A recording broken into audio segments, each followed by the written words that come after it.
সালামু আলাইকুম সবাইকে। আশা করি সবাই ভালো আছো। আজকে আমরা পরিমাণগত রসায়নের একটা ওয়ান শট ক্লাস করবো আর কি। তো যারা পূর্বে চ্যাপ্টারটা করো নাই বা একবারে শেষ দিকে আসো, যে চ্যাপ্টারটা শেষ হয় নাই, তো তারা লেকচারটা করতে পারো। লেকচারটা কমপ্লিট করলে আশা করি বইয়ে যেগুলো ম্যাথ আছে সেই ম্যাথ গুলো সলভ করতে পারবা। তবে ডিটেইলস কোন এমসিকিউ সলভ করানো হবে না, শুধু এ টু জেড বোর্ড পরীক্ষায় যে ম্যাথ গুলো আসে, অ্যাডমিশনে যে ম্যাথ গুলো আসে সেগুলো সলভ করতে পারবা। এটার একটা বেসিক দিয়ে দেওয়া হবে। তো শুরুতে যে টপিকটা আছে সেটা হচ্ছে মোল সংখ্যা। তো মোল সংখ্যা জিনিসটা কি? আমরা বাজারে যদি কিছু কিনতে যাই, ধরে নাও আমরা কিছু কিনতে গেছি, কোনো কিছু ওজন করি কি হিসাবে? কেজিতে। দুনিয়াবি যে কোনো কিছু কিসে ওজন করি? কেজিতে। কিন্তু কেমিক্যাল যে জিনিসপাতি আছে, কেমিস্ট্রিতে, যে আমাদের মনে করো যে অক্সিজেন আছে, নাইট্রোজেন আছে, যে মৌলগুলো আছে, এগুলার হিসাব কিভাবে করবো আমরা তাহলে? দুনিয়াবি জিনিসপাতি হিসাব করি কেজিতে, আর কেমিস্ট্রিতে আমাদের যে মৌলগুলো আছে এগুলার হিসাবপাতি আমরা সব এই যে মৌলের হিসাব করি। ঠিক আছে? তাহলে দুনিয়াবি জিনিসপাতি কেজি, আর কেমিস্ট্রির কেমিক্যাল জিনিসপাতি সব আমরা মোলে হিসাব করি। ঠিক আছে? তো এখন মোল সংখ্যা বের করার অনেকগুলো সূত্র আছে, তো আমি সবগুলো সূত্র একবারে লিখে দিতেছি। তাহলে আশা করি কোনোদিন ভুল হবে না। ঠিক আছে? আচ্ছা, এটা মিশাই দিয়ে আমি সবগুলো সূত্র একবারে লিখে দিই। আশা করি কোনোদিন আর ভুল হবে না। তো মোল সংখ্যা n equal W by M, n by N A, V by, সবগুলো কি আমি লিখে দিতেছি পরে, V by V M, V S, V V by R V. এটা হচ্ছে আমাদের মোল সংখ্যার সূত্র। ঠিক আছে? তো এই মোল সংখ্যার এই সূত্র, এর বাইরে কোনো সূত্র নাই। মোল সংখ্যা এই কয়টা সূত্রতে বের করা যায়। তো এন কি? এন হচ্ছে আমাদের মোল সংখ্যা। ডাব্লু কি? ডাব্লু হচ্ছে দ্রবের ভর। এই দ্রবের ভর অবশ্যই অবশ্যই গ্রামে থাকবে। ঠিক আছে? আর এম হচ্ছে আমাদের আণবিক ভর। আণবিক ভর। আণবিক ভর, যেমন ধরে নাও অক্সিজেন যদি থাকে, এর ভর কত? 32 গ্রাম। এরকম। তো এন কি? এন হচ্ছে আমাদের অণুর সংখ্যা। অণুর সংখ্যা। এন এ, এন এ হচ্ছে অ্যাভোগাড্রো সংখ্যা, 6.023 10^23। এই হচ্ছে আমাদের আয়তন। এই আয়তন অবশ্যই অবশ্যই লিটারে থাকবে। আর ভি এম, এটা হচ্ছে মোলার আয়তন। মোলার আয়তন। মোলার আয়তন আবার দুই ধরনের আছে। এসটিপি তে যদি হয় তাহলে 22.4 লিটার হবে। আর এসএটিপি, অর্থাৎ কক্ষ তাপমাত্রায় যদি হয় তাহলে কিন্তু 24.789 লিটার হবে। তারপরে এই ভি, এই ভি মানে আয়তন, এটার একক লিটারে থাকবে। আর এস, এস মানে হচ্ছে ঘনমাত্রা। এস মানে কি? ঘনমাত্রা। অবশ্যই মোলারিটিতে থাকবে বা মোল পার লিটারে থাকবে। আর পিভি, পি হচ্ছে, এটা তেমন লাগে না। পি হচ্ছে প্রেসার, ভি হচ্ছে আয়তন, আর হচ্ছে মোলার গ্যাস গুলো, টি হচ্ছে টেম্পারেচার। এটা তেমন দরকার হয় না এই চ্যাপ্টারে। তো মূল সংখ্যা থেকে কিরকম ম্যাথ আসে? ম্যাথ যদি বলি, আমাদের এখানে কোশ্চেন থাকবে যে 5 গ্রাম পানিতে কত মোল, কত মোল পানি আছে, এটা আমাদের প্রশ্ন থাকবে। তো আমরা সূত্র জানি যে n equal W by M. তাহলে ডাব্লিউর ভ্যালু কত? 5। কত গ্রাম? 5 গ্রাম। এম হচ্ছে আণবিক ভর, পানির হচ্ছে 18। তাহলে যেটা আসবে সেটাই আমাদের অ্যান্সার। এরপর সেম প্রশ্ন করতে পারে যে 5 গ্রাম পানিতে অণুর সংখ্যা কত। সেম কোশ্চেনে বলছে যে অণুর সংখ্যা কত। তো অণুর সংখ্যা আমরা একটু আগে দেখলাম, n equal W by N, n by N A মানে কি, n equal N by N A W by N লেখা যাবে না? একবার দেখো, আমি টেকনিকটা শিখাই দিই, তাহলে আর ভুলবো না। পূর্ণ সংখ্যা কিভাবে বের করবো? এন ইকুয়াল আমরা কি জানি, এন বাই এন এ, আবার ডাব্লিউ বাই এন, জানি কি না? তাহলে আমরা ওদের সংখ্যা বের করতে চাই, তাহলে W by N into N A. তাহলে ডাব্লিউর ভ্যালু কত? 4, 5, এ মানবিক ভর কত? 18, আর এন এ কত? 6.023, 10 to the power 23। তাহলে আমাদের ক্যালকুলেশন করলে যা আসবে তাই হচ্ছে আমাদের অণুর সংখ্যা। তাহলে এই 5 গ্রাম পানিতে আমাদের অণুর সংখ্যা কত আসবে, এটা ক্যালকুলেট করে যা আসবে তাই। এরপর সেম প্রশ্ন আমাদের বলতে পারে যে এই 5 গ্রাম পানি, এটা আয়তন কত হবে, এসটিপিতে কত হবে, ধরে নাও এসটিপিতে আয়তন কত হবে। তখন কি করবা, n equal V by V M W by M লেখা যাবে না? তখন ভি বের করবা, যে W by M cross V M, V M মানে 22.4 লিটার। ক্যালকুলেট করলে যেটা আসবে সেটাই হচ্ছে আমাদের 5 গ্রাম পানির আয়তন আসবে। আশা করি বুঝতে পারছো। তো মৌল সংখ্যা দিয়ে এরকম টাইপেরই ম্যাথ আছে, যে একটা যে কোনো একটা ইনফরমেশন দেওয়া থাকবে, তোমার সূত্র ইউজ করে ভ্যালু গুলো বের করতে হবে। ঠিক আছে? তো এরপরের যে টপিকটা আছে, এখানে মূল সংখ্যা শেষ। এখন বইয়ে অনেক ম্যাথ আছে, সে ম্যাথ গুলা সলভ করবা তাহলেই হবে। ঠিক আছে? বইয়ে দেখবা বা টেস্ট পেপারে দেখবা, বিভিন্ন ম্যাথ আছে। তো ম্যাথ গুলা যদি সলভ করো তাহলেই হবে। এরপরের যে টপিক আছে সেটা হচ্ছে ঘনমাত্রা। তো ঘনমাত্রা আমরা 9, 10-এ যেটা শিখে আসছি সেটা হচ্ছে শুধু মোলারিটি শিখছি, মোলারিটি। তো ঘনমাত্রা শুধু মোলারিটি না, ঘনমাত্রার আরো অনেক একক আছে, যেমন পিপিএম, পিপিবি, পিপিটি, এরপর শতকরা, এটাকে পার্সেন্টেজ বলে। তো এরকম অনেকগুলো একক আছে শতকরা, যে ঘনমাত্রা। তো ঘনমাত্রা যেটা 9, 10-এ শিখছি যে মোলারিটি, মোলারিটিকে মোলারিটিকে আমরা এজ এ এম বা এস দিয়ে প্রকাশ করি। ঠিক আছে? এই মোলারিটি মানে কি, এম ইকুয়াল মোল সংখ্যা ভাগ আয়তন। এটাকে এইভাবে লেখা যায়, মোল সংখ্যা এন, আয়তন ভি, অবশ্যই অবশ্যই লিটারে থাকবে। তো তাহলে মোলারিটি কি আমাদের, মোল সংখ্যা ভাগ আয়তন। তো তাহলে এই মোলারিটির এক কি হবে, মোল পার লিটার, মোল পার লিটার। এটা হচ্ছে আমাদের মোলারিটি একক।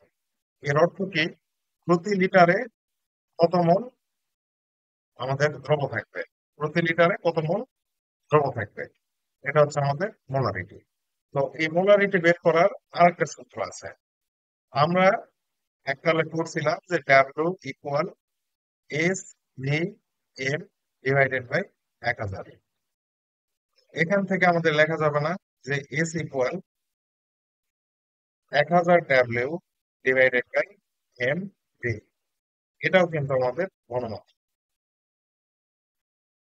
তো এখানে এই ডাব্লিউটা যেটা আছে এটা হচ্ছে দ্রবের ভর, অবশ্যই অবশ্যই গ্রামে থাকবে।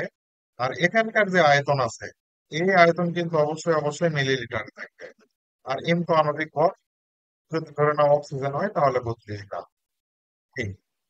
তাহলে আমাদের এখানকার আয়তনটা থাকবে মিলিলিটারে আর ডাব্লিউটা থাকবে গ্রামে। এটা আমাদের খেয়াল রাখতে হবে। এখন আমাদের ঘনমাত্রার আরো যে একগুলো আছে, যেমন পিপিএম, পিপিবি, পিপিটি, শতকরা, এগুলো আমরা বের করতে শিখবো। তো পরীক্ষাতে আমাদের বলে দিবে যে এই মোলারিটি থেকে পিপিএম এ নিয়ে যাও, বা পিপিএম থেকে মোলারিটিতে নিয়ে আসো, বা পিপিএম থেকে শতকরাতে নিয়ে যাও, এইভাবে বলে দিবে। যেমন যদি একটা কোশ্চিন করি, 0.1 মোলার Na2CO3, এটা দিয়ে আছে, এটা মানে আমাদের পিপিএম এককে কত হবে, শতকরাতে কত হবে, বের করো।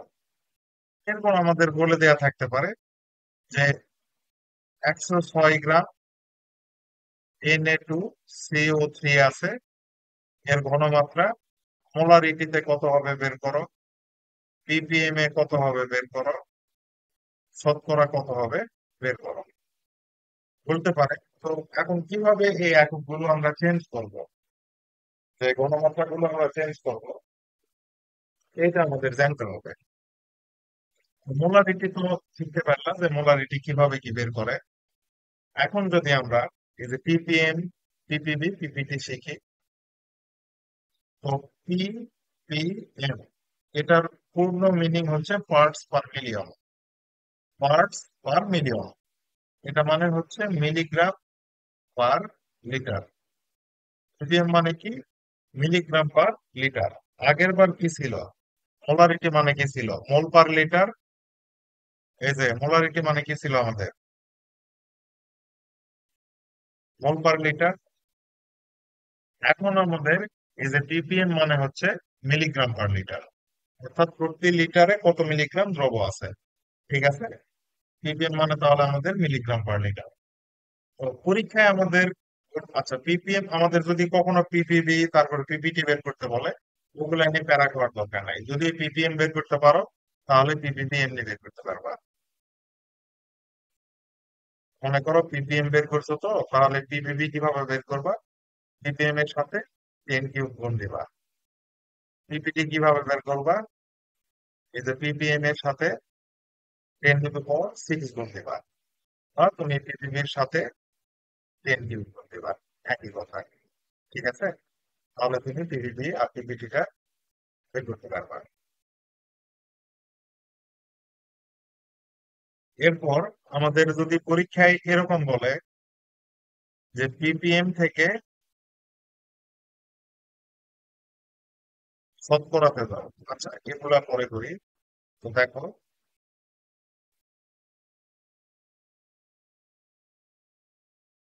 মোলারিটি থেকে শতকরাতে যাও, মোলারিটি থেকে শতকরা। তাহলে মোলারিটি থেকে শতকরাতে কিভাবে যাবা? এটার সূত্র হচ্ছে যে percentage equal SM/10। Percentage equal, percentage মানে কি শতকরা, তাহলে পার্সেন্টেজ ইকুয়াল SM/10। মোলারিটি আমাদের জানা থাকবে, এম হচ্ছে আণবিক ভর, 10 দিয়ে ভাগ দিলে তাহলে আমরা মোলারিটি থেকে শতকরায় যেতে পারবো। তারপরে এরকম যদি বলে পার্সেন্টেজ বা শতকরা থেকে মোলারিটিতে যাইতে হবে, শতকরা থেকে আমাদের মোলারিটিতে যাইতে হবে, তাহলে তখন আমাদের সূত্র কি হবে? S equal 10x/n। তাহলে এস ইকুয়াল আমাদের কি হবে? যে 10x/n, যেখানে আমাদের এক্সটা কি? এক্স হচ্ছে এক্স হচ্ছে আমাদের এই যে শতকরা পার্সেন্টেজ, এক্স হচ্ছে আমাদের পার্সেন্টেজ, এম হচ্ছে আণবিক ভর। ঠিক আছে, তাহলে আমরা পার্সেন্টেজ থেকে মোলারিটি যাইতে পারবো। এরপর যেটা সবচেয়ে ইম্পর্টেন্ট, সেটা হচ্ছে যে molarity to ppm। Molarity to ppm, molarity থেকে ppm এ যাওয়ার উপায় কি? এটা অনেক বড় করে করা যায়। তো শর্ট সূত্রটা আগে লিখে দেই, যে ppm ইকুয়াল sm গুণ 1000। এটা শর্ট সূত্র। ppm ইকুয়াল sm গুণ 1000, যেখানে এস হচ্ছে আমাদের মোলারিটি, এম আণবিক ভর, আর 1000 গুণ। তো এখন এটা বড় করে করতে পারবো। ধরে নাও যে আমাদের দেয়া আছে 0.1 molar N A O H, এটাকে ppm এ নিয়ে যাইতে হবে। তো মোলার এটা তোমরা সৃজনশীলে করবে এভাবে, ঠিক আছে? সৃজনশীলে করবা। তো 0.1 মোলার NaOH, তো 0.1 মোলারিটি মানে কি? মোল পার লিটার। তো আমাদের নিয়ে যাইতে হবে কিসে? ppm এ। তো ppm মানে কি? Milligram per litre. তো এই মোলারিটিকে, এই মোলকে চেঞ্জ করে আমাদের মিলিগ্রাম নিয়ে আসতে হবে, তাহলে মিলিগ্রাম পার লিটার আসবে, তাহলে আমরা ppm এককে পাবো। তো মিলিগ্রাম আনার আগে আমাদের গ্রাম আনতে হবে। তো আমরা জানি কি, n equal W divided by N. তাহলে ডাব্লু ইকুয়াল কি লেখা যাবে? N into N. W equal লেখা যাবে কি? N into N. এখানে আমাদের এন এর ভ্যালু কত, মোট সংখ্যা কত? 0.1। তাহলে 0.1 গুণ আণবিক ভর, এন মানে কি আণবিক ভর, এন এ ওইসের আণবিক ভর কত? 40। তাহলে এটা আমাদের কিসে আসবে? গ্রাম। ডাব্লুটা আমাদের কিসে আসবে? গ্রামে। Divided by N. তাহলে 40 গুণ 0.1 কত হবে? 4। আচ্ছা, গ্রাম থেকে মিলিগ্রামে যাওয়ার উপায় কি? 1000 দিয়ে গুণ দিতে হবে। তাহলে আমাদের আসবে কি? Milligram per litre. 1 গ্রাম মানে আমরা কি জানি? 1000 মিলিগ্রাম। তাহলে মিলিগ্রাম পার লিটার এখন চলে আসছে, কিন্তু এই মিলিগ্রাম পার লিটার মানে কি? পিপিএম। তাহলে আমাদের আসবে 4000 পিপিএম। 4000 পিপিএম। আশা করি বুঝতে পারছো। আর যদি এত ঝামেলাতে না যাইতে চাও, তাহলে তুমি এই যে ডিরেক্ট যে সূত্রটা আছে, এই সূত্রতে দিবা যে এস এন গুণ 1000। ঠিক আছে? এটা এমসিকিউ এর জন্য, আর এই বড়টা হচ্ছে সিকিউ এর জন্য। তো সেম ভাবে তোমাকে বলতে পারে যে পিপিএম থেকে molarity, ppm to molarity, ppm থেকে মোলারিটিতে যাওয়ার সূত্র তাহলে একবার easy, S equal ppm divided by 1000 M. এটা শর্ট সূত্র আর কি। আর পরবর্তী করতে চাইলে এইভাবে ব্যাক প্রসেসটা অনুসরণ করতে হবে, উল্টার দিকে নিয়ে যাইতে হবে।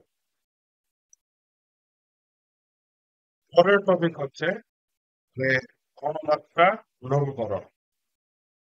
এটাকে বিভিন্ন নামে ডাকা যায়, তাই আমি লিখছি যে ঘনমাত্রা লঘুকরণ। তো তোমার যদি একটা পাত্র থাকে, এই পাত্রে আয়তন ধরো M1, ঘনমাত্রা, একটা দ্রবণ আছে, এটা ধরো আয়তন V1, আর ঘনমাত্রা হচ্ছে আমাদের M1। আমাদের শখ জাগলো যে আমরা এক্সট্রা করে কিছু পানি ঢেলে দিছি, আমাদের শখ জাগলো যে এক্সট্রা করে কিছু পানি দিছি যাতে দ্রবণটা আমাদের একটু লঘু হয়। তখন তো আমাদের আয়তন চেঞ্জ হয়ে যাবে, আমাদের ঘনমাত্রাও চেঞ্জ হয়ে যাবে। তো এই শেষ আয়তন কত হবে, শেষ ঘনমাত্রা কত হবে, সেটা বের করার জন্য যে সূত্র আছে সেটা হচ্ছে V1 M1 equal V2 M2। এই জনপ্রিয় সূত্রটা, এটা তোমরা 9 10-এ করছো, তাছাড়াও জেনেছো। তো এখান থেকে ম্যাথ কিরকম আসবে? যে ম্যাথ আসবে এরকম, যে আমাদের একটা পাত্র দেয়া থাকবে যেখানে আয়তন ধরো 100 মিলিলিটার দেয়া আছে, ঘনমাত্রা দেয়া আছে 0.1 মোলার। এখন বলবে যে ঘনমাত্রা যদি আমরা 0.01 মোলার করতে চাই, তাহলে আমাদের আয়তন কত হতে পারে? তাহলে সূত্র দিবা যে V1 M1 equal V2 M2। তাহলে আমাদের V2 ভ্যালু কত আসবে? V1 M1 divided by M2। তো V1 M1 এর ভ্যালু কত? 100, 0.1 ডিভাইডেড বাই 0.01। এটা ক্যালকুলেশন করবা, করলে আমাদের যেটা আসবে সেটাই হচ্ছে আমাদের পরিবর্তিত আয়তন। তাহলে V1 M1 আমাদের কি? আদি আয়তন আদি ঘনমাত্রা, V2 M2 শেষ আয়তন শেষ ঘনমাত্রা। আশা করি এই রিলেটেড যদি কোনো ম্যাথ আসে তাহলে করতে পারবা। তো এখানে আরেকটা বিষয় আছে, যদি এরকম তিনটা পাত্র থাকে, যে ধরে নাও V1 M1 এর একটা পাত্র আছে, V2 M2 এর একটা পাত্র আছে, V3 M3 এর একটা পাত্র আছে, আরো থাকতে পারে, এই তিনটা মিক্সড করছি। ঠিক আছে? তাহলে পরিবর্তিত আয়তন কত হবে, পরিবর্তিত ঘনমাত্রা কত হবে? তখন সূত্র দিবে এইভাবে যে Vm equal V1 M1 V2 M2 V3 M3। আরো যদি আসে তাহলে সেটা কন্টিনিউ করবা। তাহলে তিনটা পাত্র যদি আমরা একসাথে মিক্স করে দিই, তাহলে আমাদের পরিবর্তিত ঘনমাত্রা কত হবে বা পরিবর্তিত আয়তন কত হবে সেটা আমরা বের করতে পারবো। আয়তন কত হবে সেটা এমনি বোঝা যাচ্ছে, কারণ এই V1 V2 V3 যদি যোগ করি তাহলে আমরা মোট আয়তনটা পেয়ে যাবো, এই যে ভি এর ভ্যালুটা পেয়ে যাবো। তাহলে আমরা এই ভি মানে কি, V1 V2 আর V3 যদি যোগ করি তাহলে পেয়ে যাবো। কিন্তু এই ঘনমাত্রাটা এটা আমাদের ক্যালকুলেশন করতে হবে। তাহলে এম ইকুয়াল আমাদের কি আসবে, যে V1 M1 V2 M2 V3 M3 divided by V. ঠিক আছে, তাহলে তো আমরা পেয়ে যাবো নাকি। এটা হচ্ছে আমাদের ঘনমাত্রা লঘুকরণ। এই V1 M1 equal V2 M2 এর যত ম্যাথ আছে এটাতে সলভ করতে পারবা। তো এর পরের যে কনসেপ্ট সেটা হচ্ছে প্রশমন। প্রশমন জিনিসটা কি, তো প্রশমন বিক্রিয়া আমরা করছি।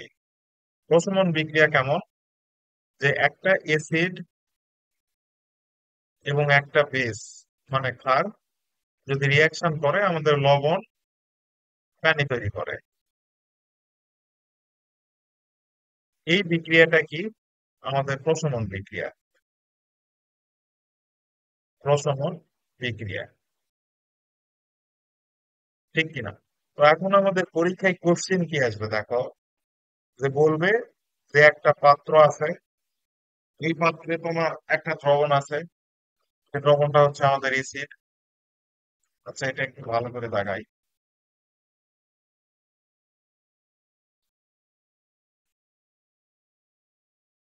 এখানে একটা দ্রবণ থাকবে, এই দ্রবণ এসিড, আমাদের ধরে নাও সালফিউরিক অ্যাসিড আছে।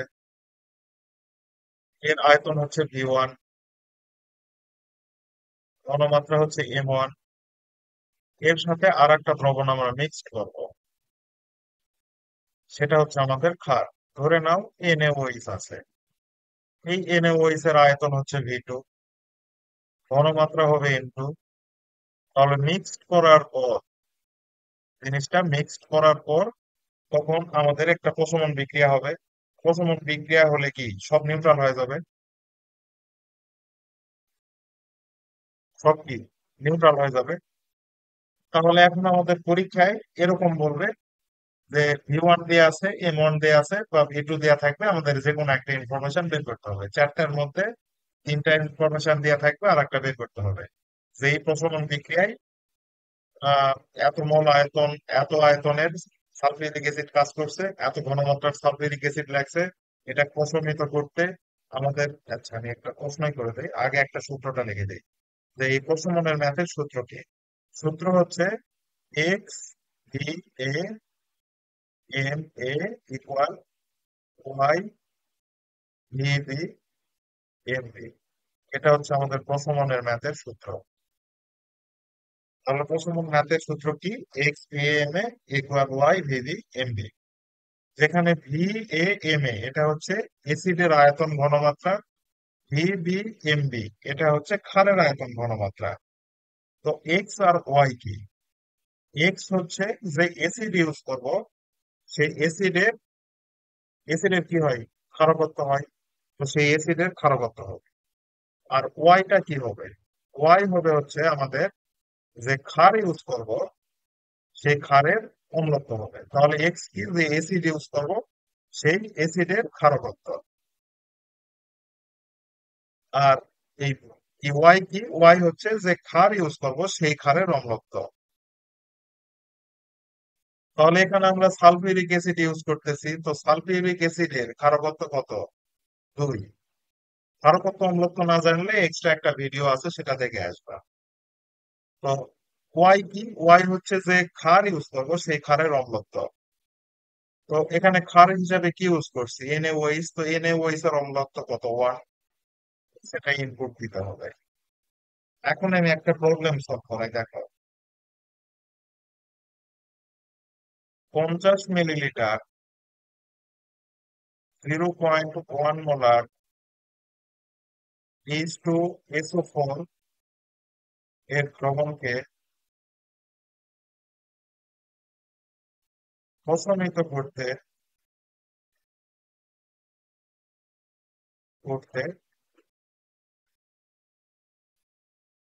0.01 মোলার NaOH দরকার।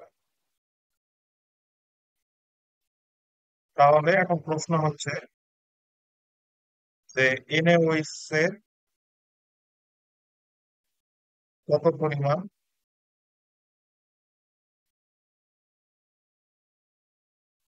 আয়তন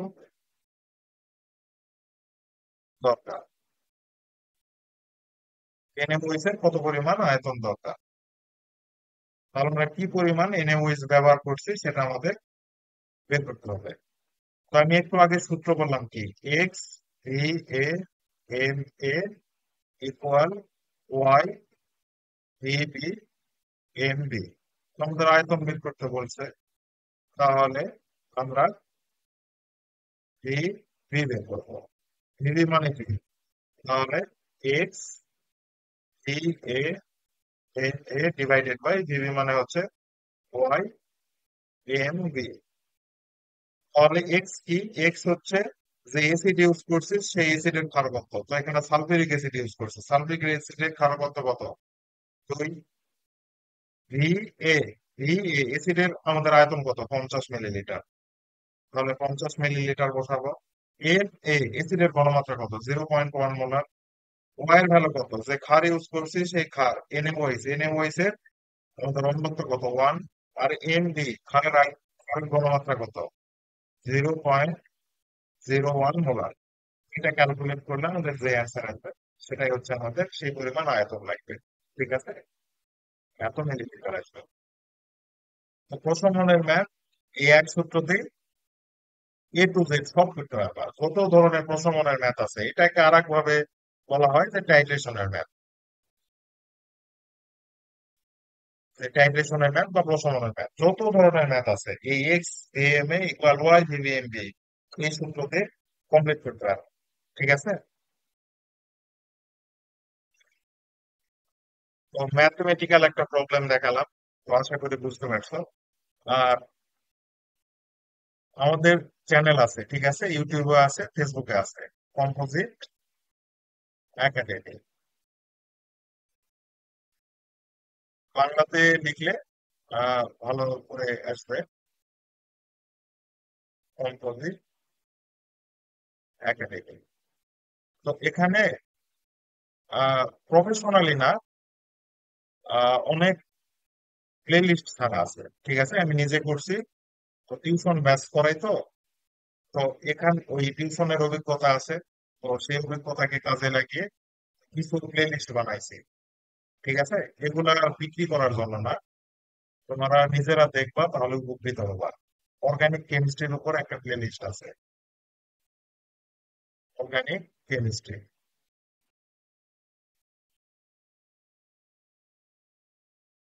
অর্গানিক কেমিস্ট্রির উপর একটা প্লে লিস্ট আছে।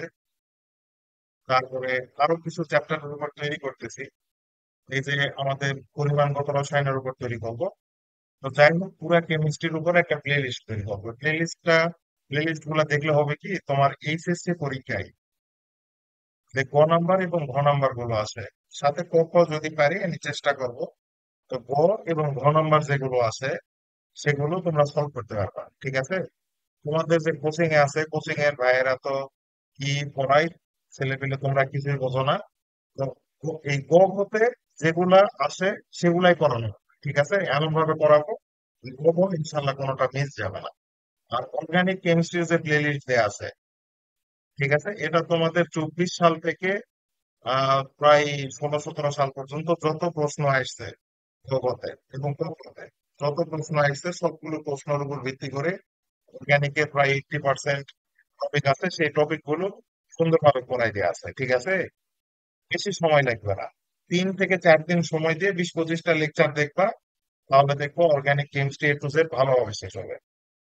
তো তোমরা তো এখন ভিউ দেখা লোক, এখন তোমরা ভিউ দেখে এই প্লে লিস্ট চয়েস করো। তো অর্গানিক এটা দেখবা, আশা করি সারা জীবন মনে থাকবে যে ভাই একটা প্লে লিস্ট সাজেস্ট করছে, যে প্লে লিস্ট দেখে খুব উপকৃত হয়েছি। ঠিক আছে, তো যাই হোক, এখন আমরা আবার পড়াশোনায় ফিরে যাই। তো পারলে আমার চ্যানেলটা সাবস্ক্রাইব করে দিও তাহলে, বা শেয়ার করে দিও, তোমার বন্ধুরা দেখে উপকৃত হবে। নেক্সট টপিক হচ্ছে দ্রবণে অবশিষ্ট অ্যাসিড নাকি ক্ষার থাকবে। এই টাইপের একটা প্রশ্ন থাকে যে দ্রবণে অবশিষ্ট অ্যাসিড নাকি ক্ষার থাকবে। তো আগে কোশ্চেনটাই লিখে দিই যে কিরকম কোশ্চেন থাকে। যে একটা পাত্র দেয়া থাকবে, এই পাত্রে একটা অ্যাসিড থাকবে, ধরে নাও সালফিউরিক অ্যাসিড আছে। তো এই অ্যাসিডের ঘনমাত্রা এবং আয়তন দেয়া থাকবে। আয়তন হচ্ছে ভি এ, ঘনমাত্রা হচ্ছে এম এ। আর একটা পাত্র দেয়া থাকবে। এখানে আয়তন হচ্ছে, এটা একটা বেস থাকবে ক্ষার। ধরে নাও এন এ ও এইচ আছে। তো এই ক্ষারের আমাদের হচ্ছে আয়তন ধরে নাও এমবি,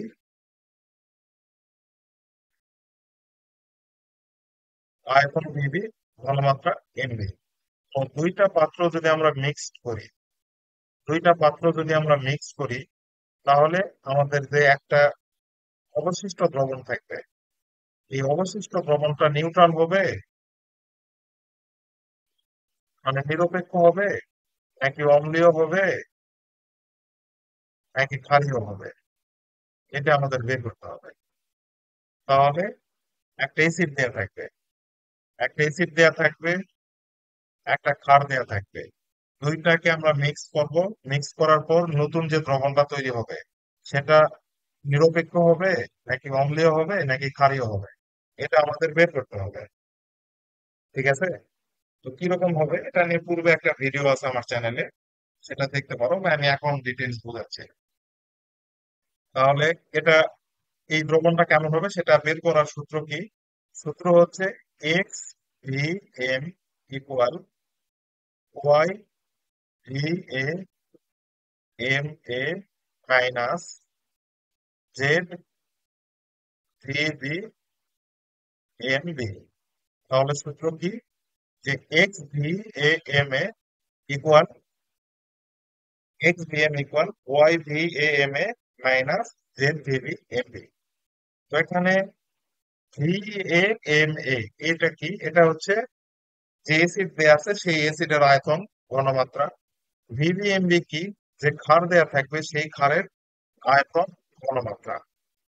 তাহলে এই ওয়াইটা কি? ওয়াই হচ্ছে এখানে যে ক্ষার ইউজ করব সেই ক্ষারের অম্লত্ব, যে এসিড ইউজ করব সেই এসিডের ক্ষারকত্ব। আর এই জেডটা কি?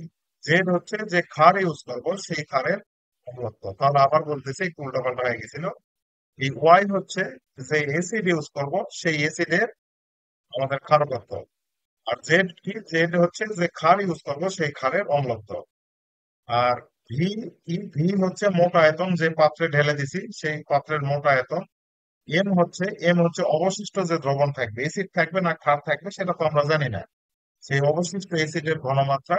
আর এক্স হচ্ছে যদি অবশিষ্ট এসিড থাকে তাহলে সেই অবশিষ্ট এসিডের ক্ষারকত্ব, যদি অবশিষ্ট ক্ষার থাকে তাহলে সেই ক্ষারের অম্লত্ব, সেটাই হচ্ছে আমাদের এক্স। তাহলে আমরা পরীক্ষায় সলভ করবো কিভাবে? ধরে নাও এই প্রশ্নটাই যে অম্লীয় হবে নাকি ক্ষারীয় হবে। শুরুতে এই সূত্র লিখবা। সূত্র লেখার পর লিখবা যে M equal X E A M A minus Y A B M B divided by X V. এটা হচ্ছে এইভাবে লিখবা। যদি এম এর ভ্যালু পজিটিভ আসে, যদি এম এর ভ্যালু পজিটিভ আসে তাহলে আমার যে অবশিষ্ট দ্রবণ থাকবে সেই অবশিষ্ট দ্রবণ হবে এসিডিক। আর এন এর ভ্যালু যদি আমাদের নেগেটিভ আসে তাহলে আমাদের যে অবশিষ্ট দ্রবণ থাকবে সেটা হবে বেসিক বা ক্ষারীয়। ঠিক আছে? তাহলে এম এর ভ্যালু যদি পজিটিভ আসে তাহলে আমাদের দ্রবণ কি হবে? এসিডিক। এম এর ভ্যালু যদি নেগেটিভ আসে তাহলে আমাদের দ্রবণ হবে কি? বেসিক। তো কিভাবে বুঝলা? যে মনে করো ভি এ এম এ, এই অংশটা আমাদের acid, V B M B এই অংশটা কি আমার ক্ষার। তো 10 কেজি এসিড থেকে 5 কেজি যদি ক্ষার বিয়োগ করি তাহলে আমাদের কি থাকবে? 5 কেজি এসিড থাকবে, তো জিনিসটা পজিটিভ আসবে। সেজন্যই তো আমরা পজিটিভ আসলে এসিড করতেছি। ধরে নাও যে 5 কেজি এসিড থেকে 10 কেজি ক্ষার বিয়োগ করবো তাহলে আমাদের কি থাকবে? 5 কেজি ক্ষার অবশিষ্ট থাকবে, তো ক্ষারের আগে কি থাকবে? নেগেটিভ। সেজন্য নেগেটিভ আসলে আমরা বেশি করতেছি। এরপরে কোন একটা জিনিস, এখন প্রশ্ন হচ্ছে যে এক্স এর ভ্যালু কি হবে? আমরা তো শুরুতে বুঝতে পারবো না, আমরা এক্স জানি। এখানে এক্স মানে তো এই অ্যাসিডের ক্ষারকত্ব। তো এই এক্স কি? এই যে নিচে যে এক্সটা আছে, এক্সটা কি হবে? আচ্ছা, এখানে একটু সূত্রটা ভুল লিখছি না, এখানে ওয়াই, ওয়াই এখানে জেড। আচ্ছা, যাই হোক, তাহলে এখানে এক্সটা কি হবে? এক্স হচ্ছে, আমরা শুরুতে ওয়াই জানি, এসিডের ক্ষারকত্ব জানি, জেড জানি যে ক্ষারের অম্লত্ব জানি, এসিডের আয়তন ঘনমাত্রা জানি, ক্ষারের আয়তন ঘনমাত্রা জানি, কিন্তু এক্সটা জানি না। এক্স জানি না কেন? তো আমরা জানি না তো শুরুতে যে অবশিষ্ট অ্যাসিড থাকবে নাকি ক্ষার থাকবে। কথা কি, যে শুরুতে আমাদের এই যে পুরো অংশটা ক্যালকুলেশন করবে, এই অংশটা ক্যালকুলেশন করবে। আচ্ছা, অনেক কাটাকাটি হয়ে গেছে, আমি এটা ঠিক করে দিই।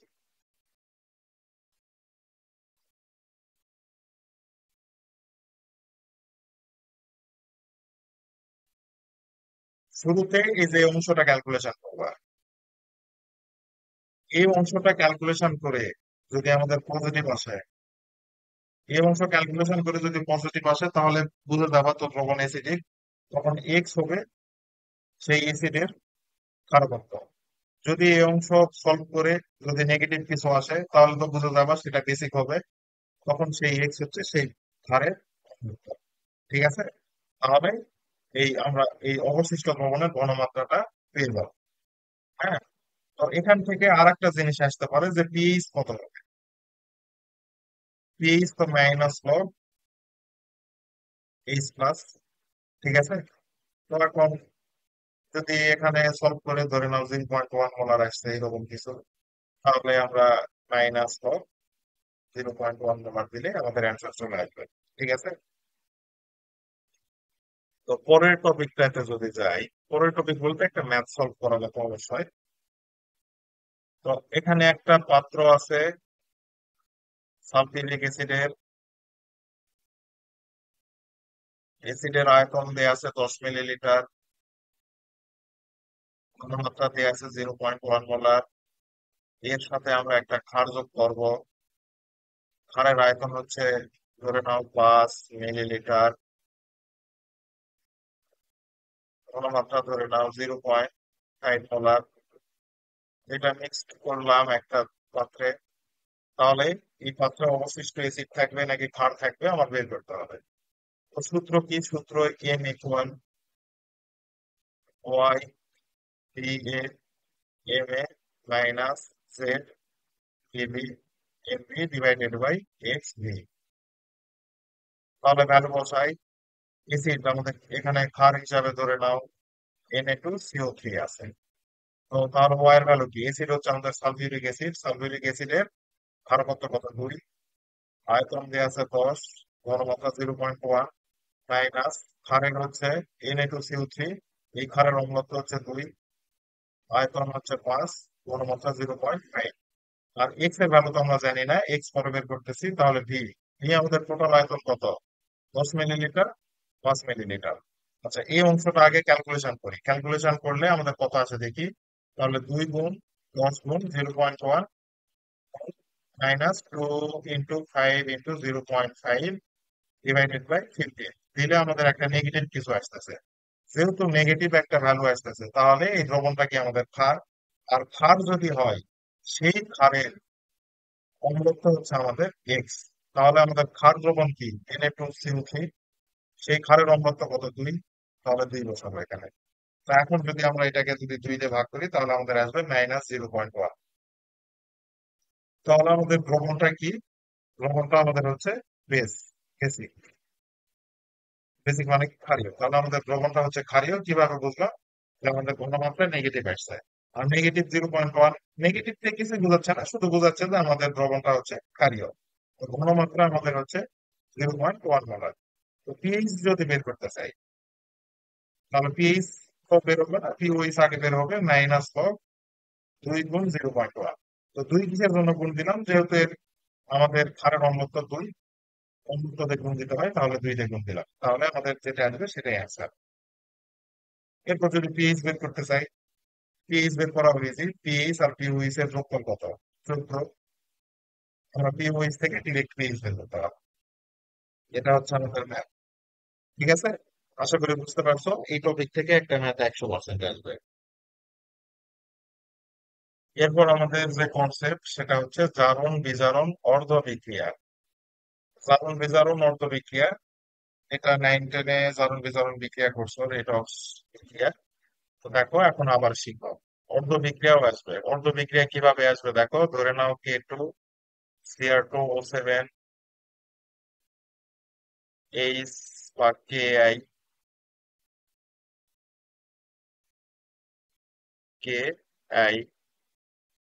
H2SO4, বিক্রিয়াটা সলভ করতে বলবে। সলভ করতে পারবা? এত বড় বিক্রিয়া। তো এই বিক্রিয়াটাই পরীক্ষায় আসবে। তো দেখো আমি তোদের বোঝাচ্ছি, আশা করি সারা জীবন মনে থাকবে। তো জারণ মানে কি? জারণ মানে হচ্ছে ইলেকট্রন ছাড়ন, ইলেকট্রন ত্যাগ করবে। ইলেকট্রন ত্যাগ করে কে? বিজারক। ইলেকট্রন ত্যাগ করে বিজারক। আর যদি কেউ জারণ প্রক্রিয়া ঘটায়, তাহলে সেই জিনিসটা জারিত হলো। জারিত হলো। তাহলে জারণ মানে কি? ইলেকট্রন ছাড়ন বা ইলেকট্রন ত্যাগ। ইলেকট্রন ত্যাগ করে কি? বিজারক। আর কেউ ইলেকট্রন ত্যাগ করলো মানে জারিত হলো।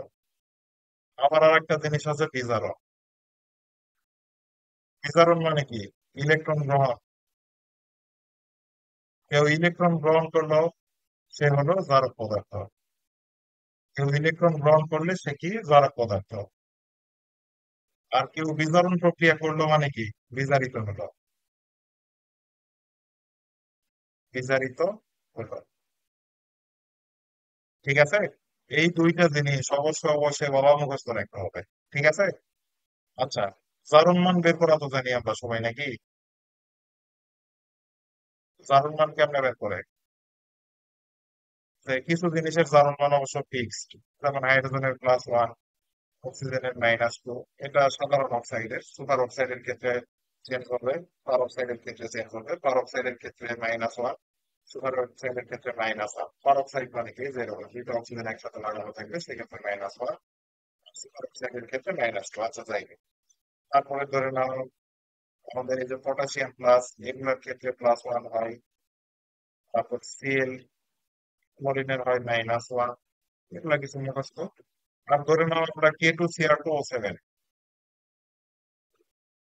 এর সেন্ট্রাল পরমাণু কি? ক্রোমিয়াম। জারণ মান বের করতে চাই। এক্স, এই ক্রোমিয়ামের ধরে নেই এক্স, তাহলে দুইটা ক্রোমিয়ামের জন্য টোয়াইস এক্স। পটাশিয়ামের +1, তাহলে +1 × 2। অক্সিজেনের কত? -2, তাহলে -2 × 7। এটা ক্যালকুলেশন করলে এক্স এর ভ্যালু আসবে কত? +6।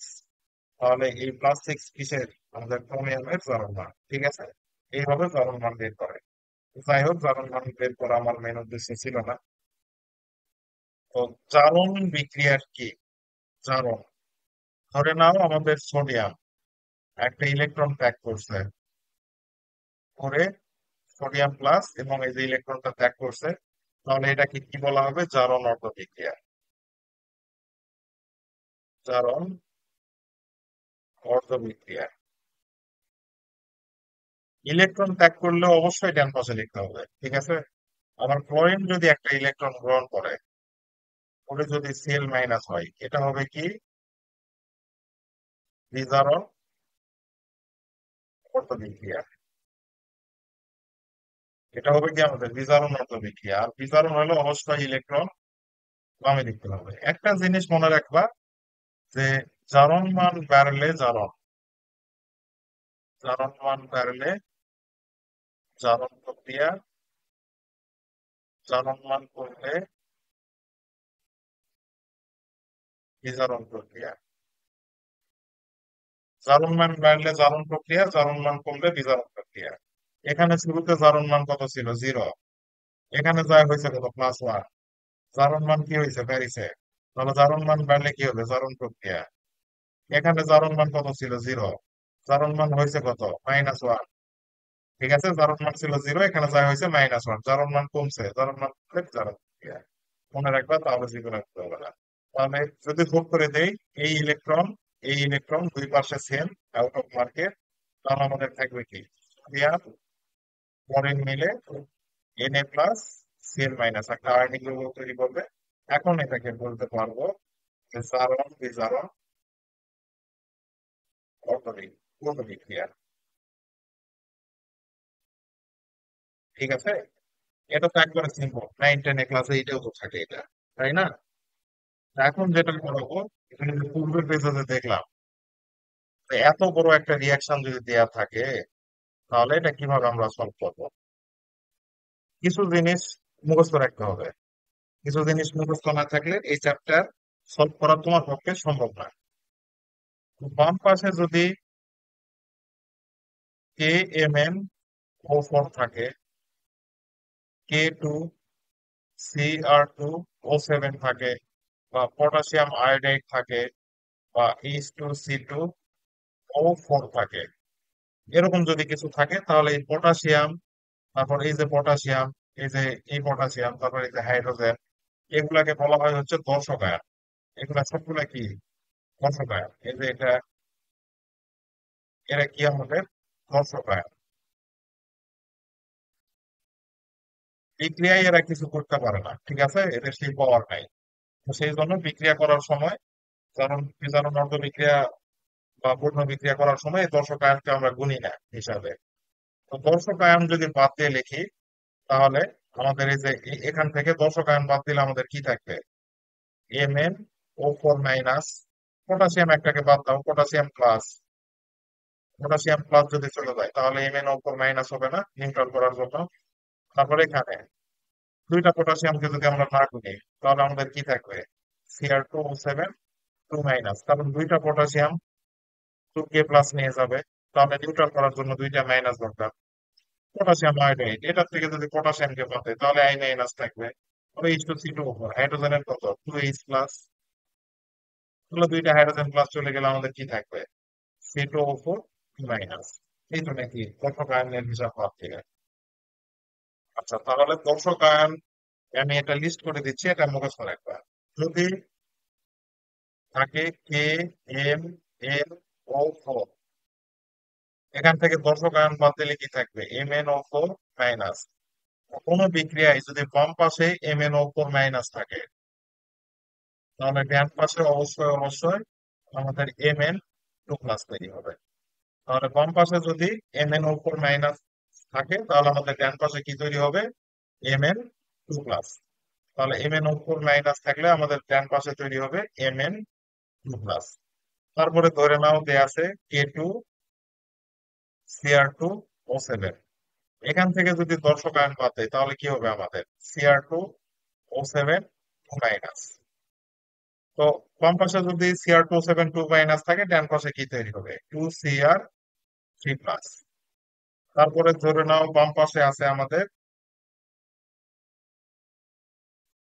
CuSO4, তাহলে আমাদের কি তৈরি হবে? SO4 আমাদের সালফেট যেটা আছে, এটা আমাদের দর্শক আয়ন। তাহলে 2 প্লাস থাকলে এই পাশে আমাদের তৈরি হবে Cu প্লাস। ঠিক আছে, তারপরে ধরে নাও যদি পটাশিয়াম আয়োডাইড থাকে, পটাশিয়াম আয়োডাইড যদি থাকে, তাহলে পটাশিয়ামটা আমাদের দর্শক আয়ন আই মাইনাস, এটার থেকে আমাদের I2 তৈরি হবে। তো এরকম বইয়ে দেখবে একটা শখ দেওয়া আছে, এই শখটা পুরোটা মুখস্থ রাখতে হবে, তাছাড়া আর কোনটা থেকে কি তৈরি হবে বুঝতে পারবে না। এইটা মুখস্থ রাখতে হবে। আচ্ছা, এখন একটা প্রবলেম সলভ করে, তাহলে দেখো আরো কি হবে। ধরে নাও আমাদের দেয়া আছে যে K2CR2O7 প্লাস Ki প্লাস অম্লীয় দ্রবণ বলবে, তাহলে এই স্পেস ফোর অ্যাড করতে হবে। এখন এই বিক্রিয়াটা সম্পন্ন করো। শুরুতে কি করবা? শুরুতে দর্শক আয়ন বাদ দিবা, এটাকে নিয়ে আগে খেলি। তাহলে দর্শক আয়ন যদি বাদ দেয়, তাহলে আমাদের কি থাকবে? Cr2O7 2 minus. Cr2O7 2 মাইনাস থেকে কি তৈরি হয় দেখলাম? 2Cr3 plus. এতটুকু আমাদের মুখস্থ ছিল, পূর্বের নলেজ। এখন কি হবে? বাম পাশে দুইটা ক্রোমিয়াম ছিল, ডান পাশে আমরা দুইটা ক্রোমিয়াম লিখছি। বাম পাশে 7টা অক্সিজেন আছে, কিন্তু ডান পাশে তো কোনো অক্সিজেন নাই। তো ডান পাশেও এই 7টা অক্সিজেন আনার জন্য 7 অনু পানি দিবা। তাহলে দেখো আমাদের 7টা অক্সিজেন চলে আসছে ডান পাশে। সমতা করতেছি আর কি। কিন্তু এই 7টা পানি দেওয়ার ফলে আরেকটা ঝামেলা হলো, সেটা হচ্ছে আমাদের এই 14টা হাইড্রোজেন বেড়ে গেছে। এই 14টা হাইড্রোজেন আবার তুমি বাম পাশে দিয়ে দিবা 14টা H প্লাস। ঠিক আছে, এখন দেখো আমাদের এই দুইটা ক্রোমিয়াম ডান পাশে আছে, বাম পাশে আছে, 7টা অক্সিজেন ডান বাম দুই পাশে আছে, 14টা হাইড্রোজেন ডান বাম দুই পাশে আছে, সব সমতা শেষ। কিন্তু চার্জের সমতা হয়নি। আমাদের এই ডান পাশে দুইটা ক্রোমিয়াম 3+ আছে, তাহলে আমাদের চার্জ কত? +6। কিন্তু এই পারে আমাদের পজিটিভ চার্জ কত? 14টা পজিটিভ আছে, দুইটা নেগেটিভ আছে, তাহলে 14 - 2 আমাদের পজিটিভ চার্জ কয়টা আছে? 12টা পজিটিভ চার্জ আছে। আর এখানে আছে কয়টা? 6টা। উভয় পক্ষে তো সমান করতে হবে, সমান করার জন্য এই দিকে 6টা ইলেকট্রন দিয়ে দিবা। তাহলে -6 করো, তাহলে আমাদের +6 দুই পাশে, তাহলে আমাদের চার্জের সমতাটা হয়ে গেল। এখন এটা পূর্ণভাবে সমতা হয়েছে। ঠিক আছে? যদি বুঝতে না পারো আবার দেখো, তাহলে বুঝতে পারবে আশা করি। পটাশিয়াম আয়োডাইড নিয়ে এখন কি? আচ্ছা, এখানে একটা বিষয়, এখানে কিন্তু ইলেকট্রন গ্রহণ করছে, ঠিক আছে, বাম পাশে আছে ইলেকট্রন গ্রহণ করছে, সেজন্য এটা বিজারণ মধ্য বিক্রিয়া। আচ্ছা, এখন যদি আমরা পটাশিয়াম আয়োডাইড নিয়ে খেলি, তাহলে পটাশিয়াম আয়োডাইড এখান থেকে দর্শক আয়নটা পটাশিয়াম যদি আমরা বাদ দিই, তাহলে আমাদের কি থাকবে? I-। তো I- থেকে আগের পেজে আমরা কি দেখলাম দেখো তো? I- থেকে কি তৈরি হয়? I2 তৈরি হয়। তাহলে I- থেকে আগে I2 লিখবা। আচ্ছা, এই অক্সিজেনের হিসাব এটা কিন্তু যত জায়গায় অক্সিজেন থাকবে এভাবে পানি যোগ করে, হাইড্রোজেন যোগ করে, এই ইলেকট্রন সমতা করে করবা। আচ্ছা, I- থেকে আমাদের কি তৈরি হয়? I2। তাহলে বাম পাশে কয়টা আয়োডিন আছে? একটা। এই পাশে কয়টা আছে? দুইটা। তাহলে এই পাশে 2 দিয়ে গুণ দাও, তাহলে আমাদের দুইটা আয়োডিন মিলে গেছে। কিন্তু আমাদের বাম পাশে দুটা নেগেটিভ চার্জ আছে। এই ডান পাশে আমাদের দুইটা নেগেটিভ আনার জন্য দুইটা ইলেকট্রন যোগ করবো, তাহলে এই পাশে দুইটা নেগেটিভ, এই পাশে দুইটা নেগেটিভ চার্জ। খেলা শেষ। এটা কিন্তু আমাদের জারণ অর্থ বিক্রিয়া। জারণ কিসের জন্য? দেখো ইলেকট্রন কিন্তু ছাড়ছে, এই জন্য আমরা ডান পাশে লিখছি। হ্যাঁ। তো এখন এটা যোগ করতে হবে। যোগ কিভাবে করব? যোগ করার সময় অবশ্যই খেয়াল রাখতে হবে দুইটার ইলেকট্রন সংখ্যা যেন সমান হয়। এখানে কয়টা ইলেকট্রন আছে? 6টা। এখানে আমাদের 6টা ইলেকট্রন বানাতে হবে, সেজন্য উপরেরটা যদি সমীকরণ 1 হয়, নিচেরটা সমীকরণ 2 হয়। সমীকরণ 1 যোগ 2 গুণ 3, সমীকরণ 1 যোগ 2 গুণ 3 করবো, তাহলে নিচে আমাদের 3 দিয়ে গুণ করলে 6টা ইলেকট্রন আসবে। যদি যোগ করি তাহলে দেখো কি আসে, Cr2O7 2 - 14H+, তাহলে আমাদের 6টা ইলেকট্রন ঠিক থাকবে, 2Cr3+ থাকবে, 7 পানি থাকবে। ঠিক আছে? তারপরে এখানে কি থাকবে? 3 দিয়ে যদি সমীকরণ 2 কে গুণ করছি, তাহলে 3 × 6 I-, তারপর আমাদের থাকবে 3I2, 6টা ইলেকট্রন।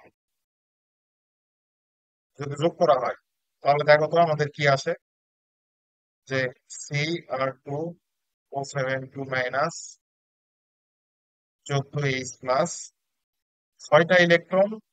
আর এখানকার 6টা ইলেকট্রন কিন্তু আগেই কেটে যাবে, কারণ দুই পাশে সেম পরিমাণ আছে।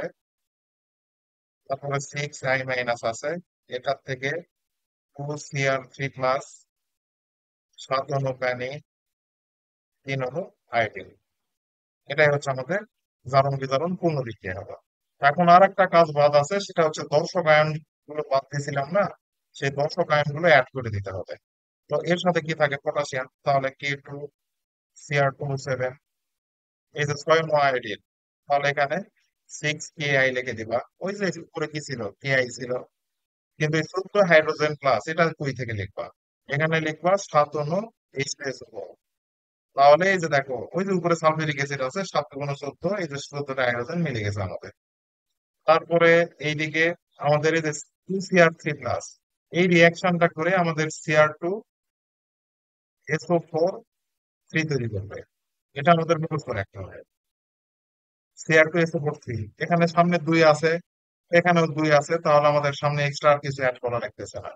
তারপর 7 পানি আছে, 3 আয়োডিন আছে, থাক সমস্যা নাই। প্লাস আমাদের এই রিয়াকশনে দেখো আমাদের পটাশিয়াম এই পাশে কয়টা আছে? এখানে 2টা পটাশিয়াম আছে, এখানে 6টা পটাশিয়াম আছে, টোটাল 8টা পটাশিয়াম আছে। কিন্তু এই ডান পাশে কিন্তু আমাদের পটাশিয়াম নাই। তো এই জন্য আমাদের এখানে 4 K2SO4 লিখতে হবে। তাহলে আমাদের এখানেও 8টা পটাশিয়াম চলে আসবে। ঠিক আছে? আশা করি বুঝতে পারছো। বুঝতে না পারলে আবার রিপিট দেখো, রিপিট দেখো, রিপিট দেখো, কয়েকবার রিপিট করো, তাহলে দেখবে ইনশাল্লাহ বুঝতে পারবা। তো সবাইকে ধন্যবাদ। তো এই টপিকের কিছু ম্যাথ আছে, সেটা ইনশাল্লাহ পরবর্তী ভিডিওতে কমপ্লিট করে দেওয়া হবে। তো সবাইকে ধন্যবাদ।